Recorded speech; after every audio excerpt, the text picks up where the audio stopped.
Do you know what time it is? It's supernatural story time. And if you're easily scared, and even if you're not, there's only one thing left to do. Just turn off the lights, because these are stories that you listen to only in the dark.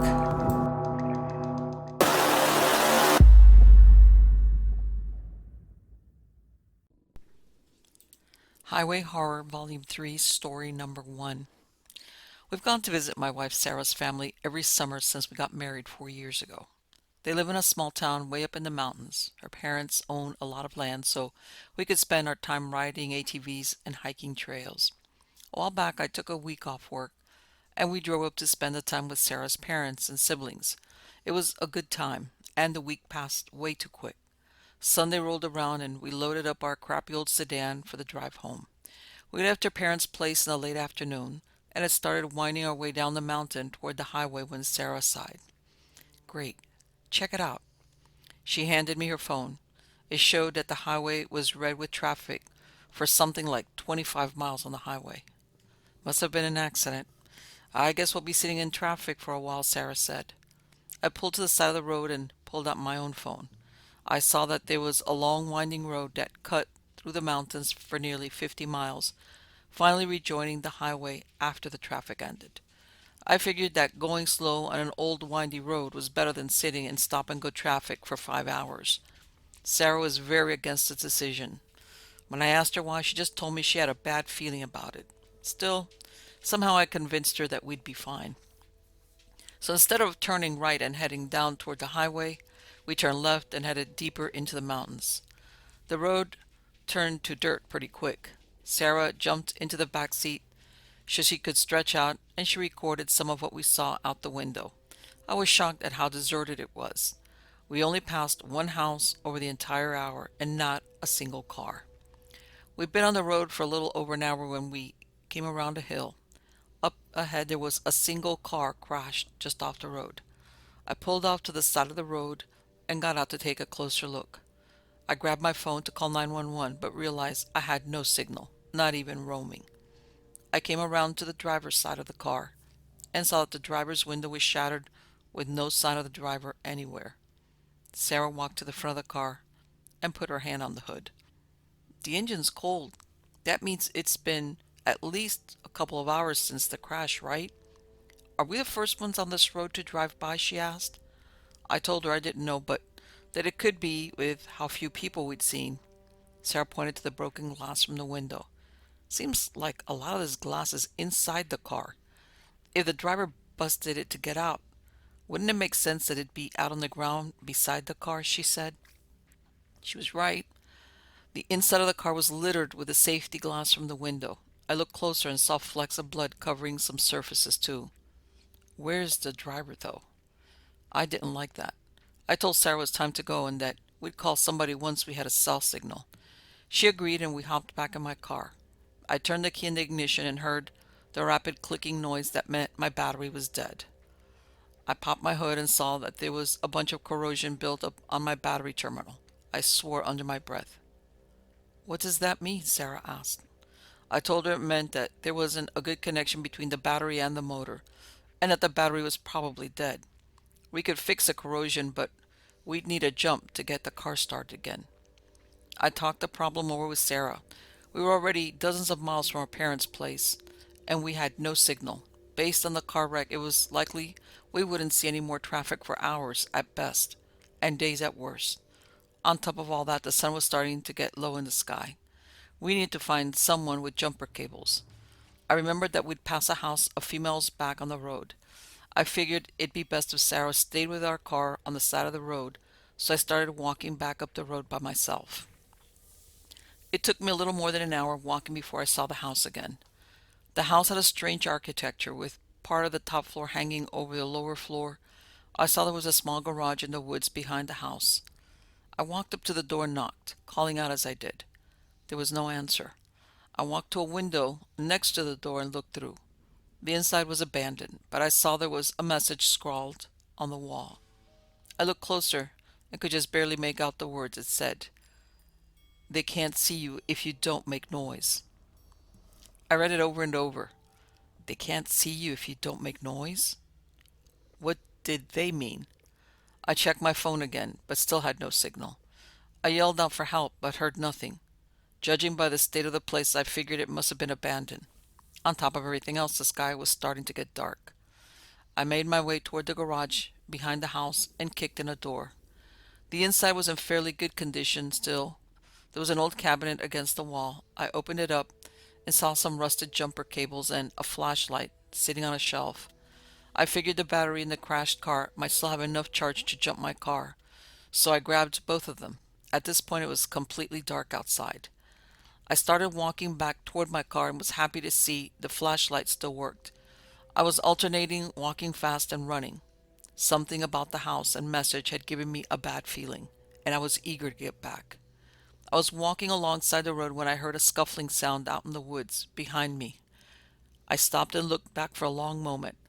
That's when I saw movement out of the corner of my eye. I turned my flashlight forward and saw a creature standing behind a tree. It moved its head in erratic motion, constantly twitching. It looked like a gigantic spider with a human head.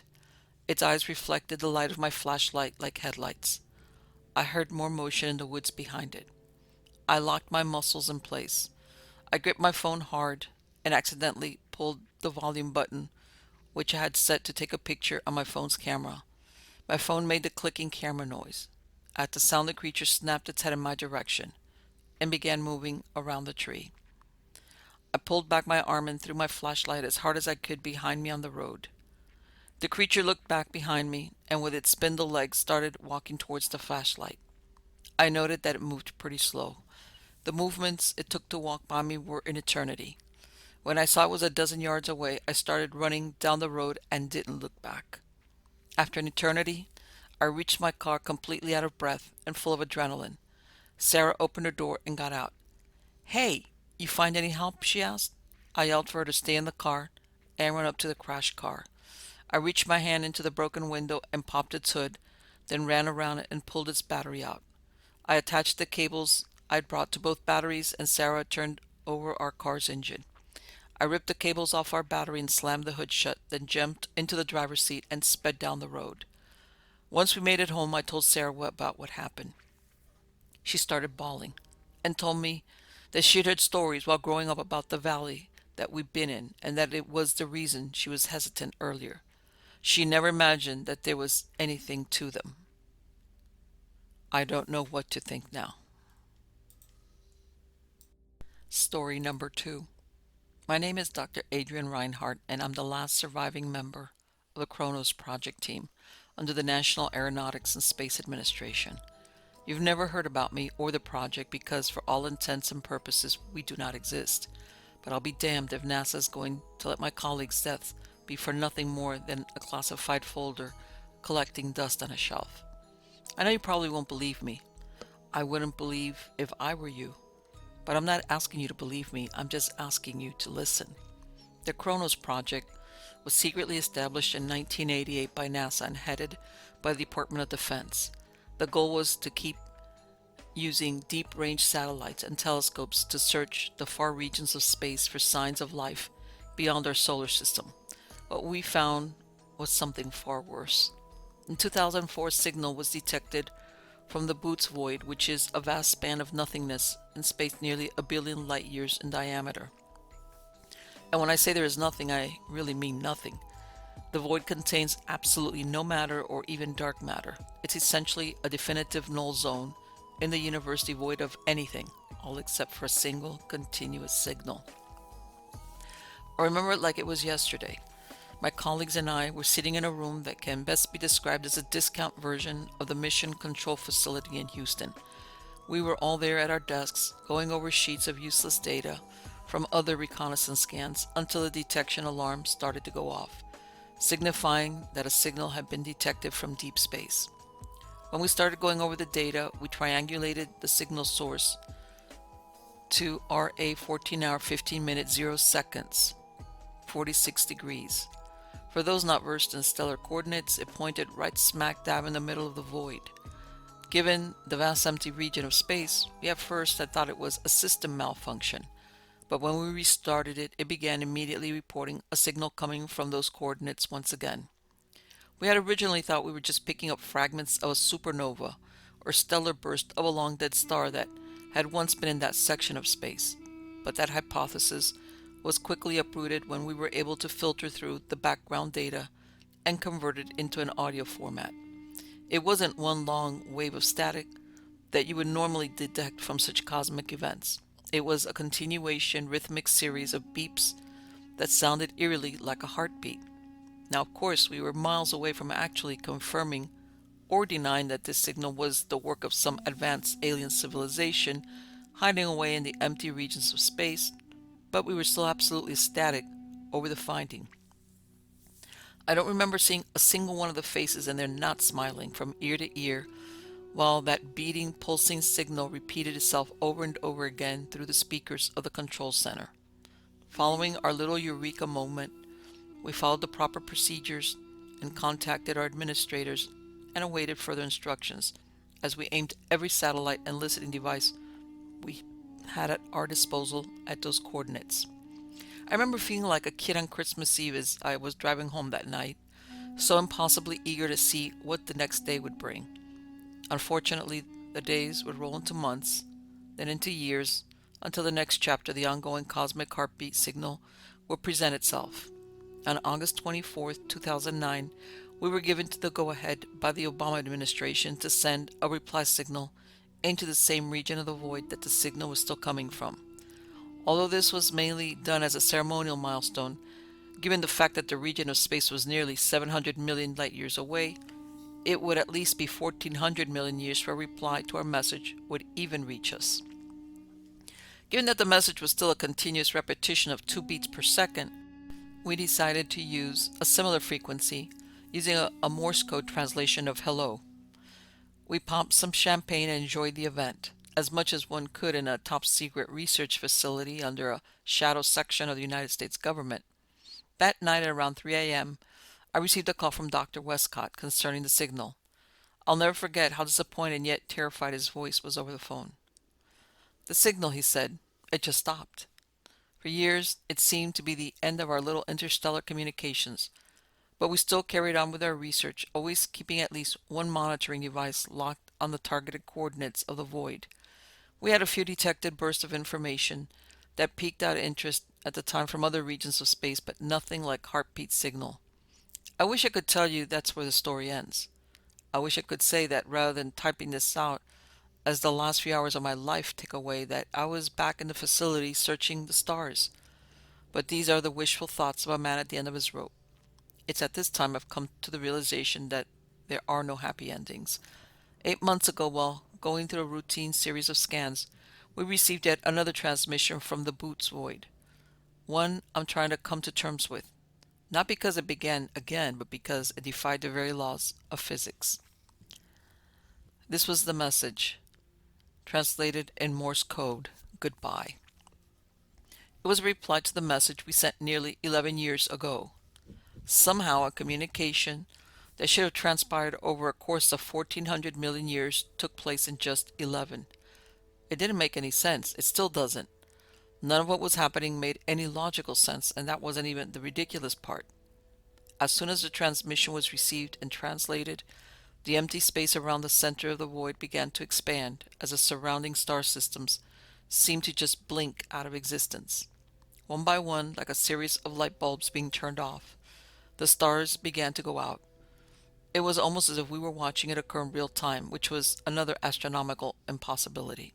You see, we can only observe as fast as light travels, which means if we were watching the Boots Void that is 700 million light years away, we would be seeing it as it was 700 million years ago.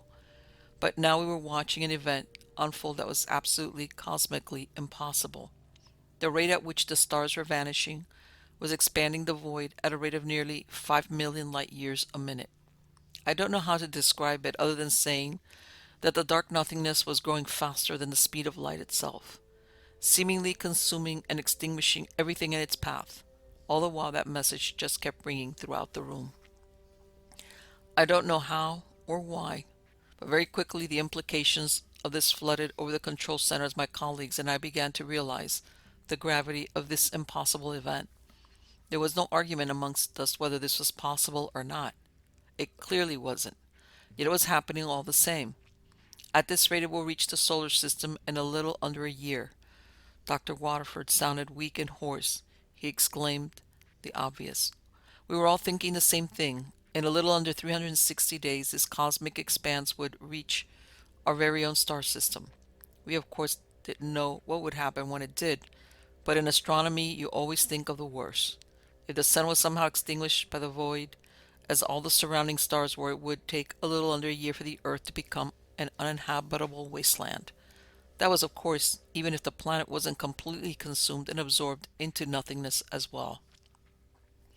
The entire time I ran the calculations and possible scenarios in my head, the message we received kept popping up again and again, seemingly trying to answer the question as to what was going to happen. Goodbye. It seemed to hit Dr. Redmond first, as he leapt to his feet and made for a dashing sprint to the exit. Soon everyone began to follow. Under normal circumstances, you'd think that the man's cheese had finally slid off his metaphorical crackers. But given this current situation, given what we were witnessing, he may have been the most sensible one in the entire room. Then, just as few others were making their way towards the exit, it suddenly dawned on me as well. The message it must have been telling us, and everything else in its path, goodbye. Whatever was in the boots void was coming for us, coming for everything. At the time, we really weren't thinking of the consequences of our actions. We weren't focused on the repercussions of suddenly jumping ship and going AWOL from a top-secret government program. The only thing racing in our mind was the sweeping wall of nothingness hurtling toward us faster than the speed of light. I went straight home and drowned myself in a bottle, hoping to wake up the next morning to realize everything was just some crazy dream. I wouldn't be so lucky, of course. In truth, I would come to find that out very quickly. That night at about 1 a.m., I was awoken by my phone. When I went to check, the unknown caller turned out to be one of my colleagues, Dr. Maverick Burkham, who was one of the last men to even leave the facility that day. "You've got to run, Adrian," he yelled, trying to catch his breath. I had wondered at the time what had caused him such physical exertion. What are you talking about?" I asked as my head pounded with throbbing migraine. "Just scrubbing the project. Cleaning house. Don't you know what that means?" That first sentence was all I needed to sober up. If what he said was true, then word had gotten up the chain of command, and they had now come to knowledge about both the discovery and its implications, as well as the science team's reactions to said implications. If they were scrubbing the project, then we would be the first to be cleaned up. "How do you all know about this?" I asked him. I tried to go over to McGuire's house to discuss possible outcomes about the expansion, but when I got there, his house was burning to ashes, and Cuthbert and Lethbridge won't answer their phones. And on top of all that, I think I'm being followed." "Are you sure?" I asked as I made my way to the bedroom window, searching for any sign of government hype men. "Yes, absolutely. I've driven around my block twice, and now I'm on 58 South. There's been a black unmarked car following me the entire way." I could almost make out what were sniffles through the speaker. "Listen, you've got to get the hell out of Dodge right now while you still got a pot to piss in. If you're half as smart as I know you are, then you'll—" Those were the last words I heard from him before the signal gave out. I didn't need much more of a warning after that. I quickly got some things together and piled up into my Avalon and hit the highway. I've been on the run ever since then, dodging any sign of suspicion by moving state to state, county to county, all until now. Once I go public with this, they'll obviously be able to trace it. And I'm going to let them. I've been running all year, and I'm tired of it. Mainly because there doesn't seem to be a point to it any longer. Within a few months, the expanse will reach us anyway, so forgive me if I take the easy way out of this. I wish I could tell you in these final words that the government of the world are working together to somehow try to stop this, but they know better. They know it's coming, and rather than be upfront with you, they want to hide it as long as possible. That's why there's been so much you know what clogging the news and media here lately. They want total blanket coverage of so much chaos here on Earth. That way no one looks up to see the inevitable. It's coming, and there's no stopping it. So do me a favor, will you? Make what little life you have left worth it. Hold your loved ones. Go on that vacation you keep putting off. Do what makes you happy. Live. Goodbye. Next story. Pizza Hut has been one of the best and worst jobs I've ever had. I'll start with the reasons why it's been good before jumping right into the bad stuff. It's going to make explaining what happened to me a few nights ago a lot easier if you know a little backstory. For a business that's constantly reminded of how cheap it is, it pays me well enough as assistant manager. The work is typically repetitive and simple, and my days are usually melt together as it's more or less the same routine every day. Deal with customers, make the pizzas and wings. Call the Pepsi company and complain our order is late for the third time in a row. There's the odd time when things get tense. We get angry or complaining customers every few days, but every workplace that deals with customer service gets those. Thankfully, it never usually takes more than a free pizza or a credit on their next order to make them happy again. For the past 11 months, I've been the restaurant's main closer. My shifts never change from 4 to 11 or 4 to 12 on Fridays and Saturdays. Once in a while, I'll get scheduled for 10 to 6 or 11 to 7 shift. Like one of our openers is sick, but that's pretty rare. However, it does happen. Since I live in such a small town, my Pizza Hut only deals with takeout and delivery orders. There's no dine-in area at all except a couple bar tables and stools by the main entrance for people to wait for their order. The front lobby of the restaurant is tiny and the kitchen is no exception. The entire back area is pretty much one big room, with a little area behind a wall in the back that doubles as the prep area and office. There is no break room or employee bathroom. We do have one bathroom at the front for customers, right next to the pop cooler by the entrance to the kitchen. Now that you know a little about how the restaurant looks and runs, I'll move into why it isn't a good place to work at the best of times. First off, I'm one of the only 5 people that work there. My boss and 2 of my other employees are contract workers from India, so English isn't their first language. They never talk in English when it's just me and them, so I'm always a little out of the loop. My other coworker works only part-time since she's still in high school, so with her there's only a few hours a week. I spend the majority of my time working without talking too much to my other coworkers. It gets pretty lonely. Now a little about me. I just turned 20. I'm a smaller female and I live about 10 minutes away from work. That's 10 minutes walking one way. I don't have my license or a car. This typically doesn't bother me, but it does get kind of scary when I'm walking home in the dark after midnight. Thankfully, the walk to my house is in a pretty good part of town. I've yet to run into any real issues. Other than the language barrier between me and most of my coworkers, the only real problem comes from the night shifts. Since one person is fully capable of doing all the closing duties, I'm left there by myself from 8 p.m. onward. This means I have to answer the phones, help the customers, and make all the orders. It's not usually busy, so I never have a problem with that unless there's the odd time when I get 4 or 5 orders at once. But I'm really fast at making pizzas. I can usually get them made and in the oven within a minute and a half of the order being taken. The real problem with being alone on closing shifts explains it within this very sentence. I'm there all alone. It can be kind of spooky sometimes if there's someone weird that comes in. Anyone could rob me or hurt me, and there would be no one there to help. I've talked to my boss about my concerns, but he always dismisses me saying, I'm a phone call away if you need help. We should not have to pay a second person to do your job. What a jerk. Last night I worked my usual close. Since it was Sunday, I only had to stay until 11, but I felt like I was there for hours more. Last night my fears of what would happen when I was alone came true. My shift went normally for half the day. By the time 8 rolled around, I'd said goodbye to my morning crew and had already started on the closing checklist. Weird stuff started happening around 9:30. I was making dough in the back, taking my time with it since there was not much else to do. I heard the beep beep of the doorbell and automatically I spun around, looking up at the TV, displaying real-time footage of the front lobby. I stared at it for a few seconds, confused. The front was empty and I could not see anyone on the windows outside. Convinced I had imagined it, I carried on with my dough. I greased and oiled 5 more pans, finishing the stack. I stacked them on top of each other and picked them up, turning around to check the camera again before I carried the dough into the walk-in cooler. My heart leaped painfully in my chest and I fumbled with a stack, nearly dropping them all on the floor. A man was standing in the lobby, peering into the kitchen. At once, I set the pans down, wiping my hands on my apron before I ran out to greet him. He had shocked me, but I got over it quickly. I figured he must have been standing in the blind spot last time I checked the camera. The spot where I used to hide when taking extra breaks so my boss couldn't see what I was doing.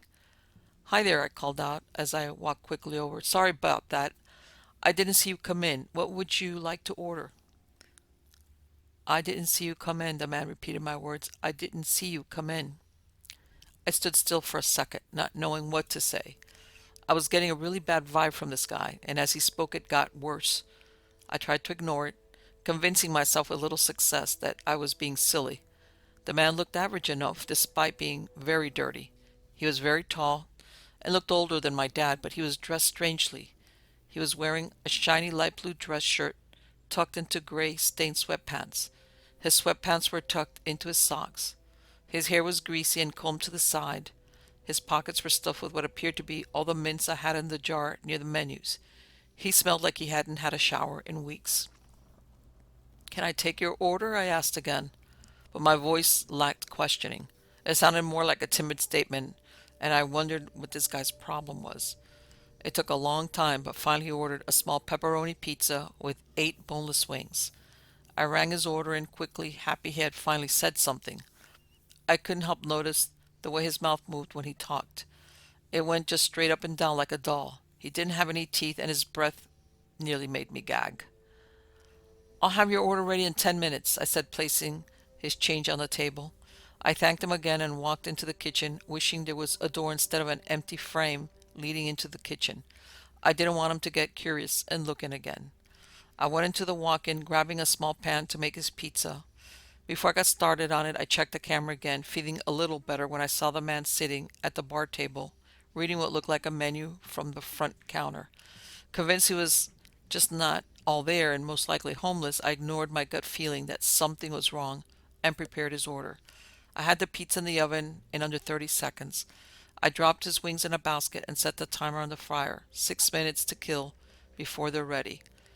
I took this as an opportunity to check my phone. I picked it up just in time. I was receiving a call from my friend Lana. "Hey," I said into the phone, "you caught me just as I'm taking a few minutes break. What's up?" "Hurry up and be done with work," Lana cried, sounding irritated. "I'm so bored." "One more hour," I said, after glancing at the clock. 10 p.m. I was startled by this. It felt like I had just looked at the clock. Half an hour had gone by since the man had come in. "Lana, you should walk over and pick me up," I said in a low voice. "There's this weirdo here and he's giving me the creeps." "Are you alone again?" Lana asked, sounding concerned.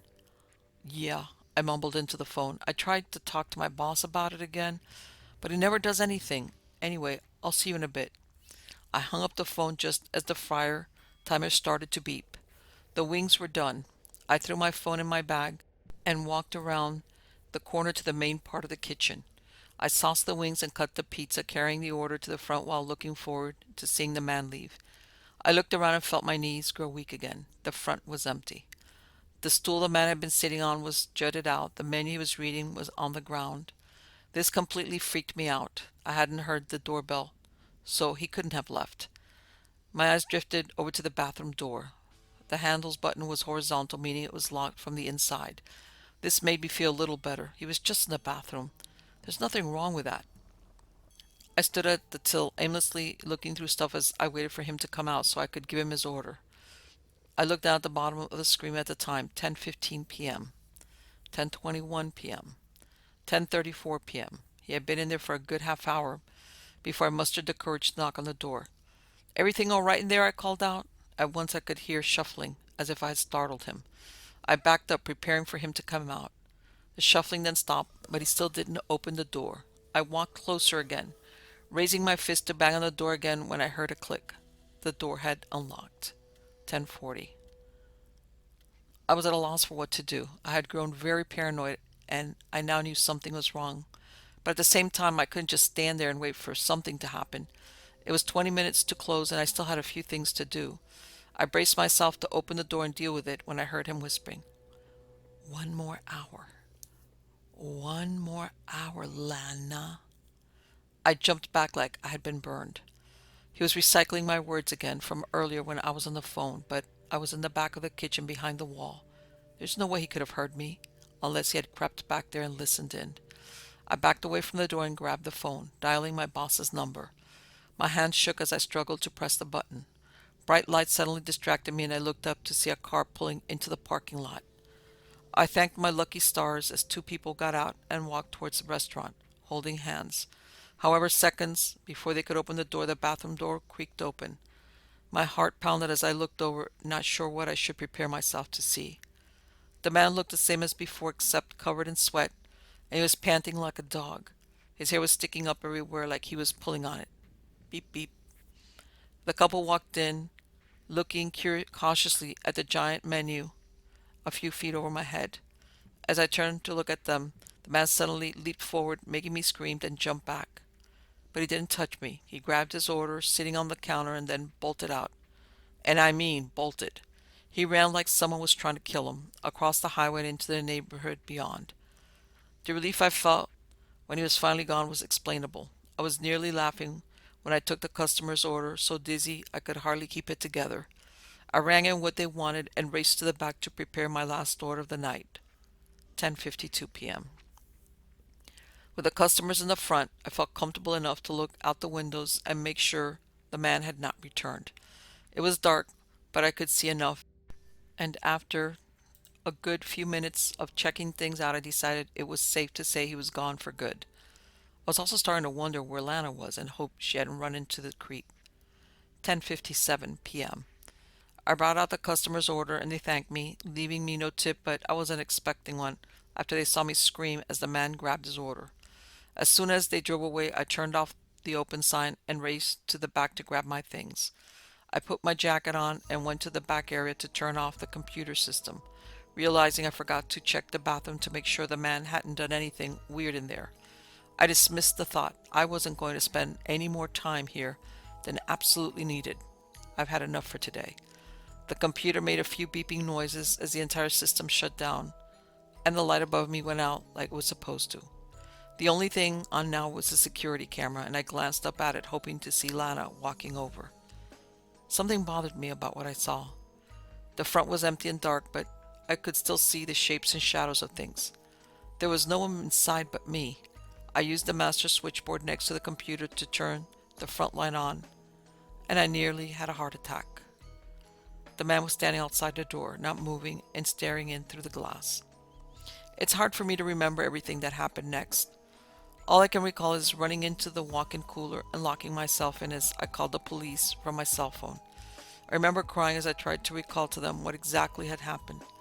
They drove me home and promised to keep a lookout for him, but that didn't make me feel much better. I felt like they didn't entirely believe me, but I was sort of expecting that. I went to work early the next morning, still terribly paranoid even though it was the middle of the day with lots of people around. I was going to tell my boss I couldn't work nights anymore, starting now. There's no way I'd put myself through that again. I opened the door and my coworker gave me a grim look, looking not at all pleased as he motioned for me to look over at the bathroom door.